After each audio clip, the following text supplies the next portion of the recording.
The purpose of a tolerance analysis model is to understand how part and assembly tolerances affect the overall build and fit of a final product.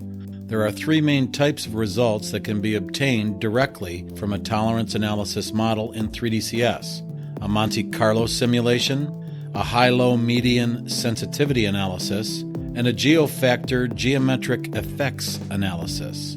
All three analyses provide different information for assessing product quality. The Monte Carlo simulation, an industry standard, predicts what percentage of builds will fail to meet critical quality characteristics. The high-low median analysis, or HLM, and geofactor analysis both identify which tolerances are contributing the most to those failures.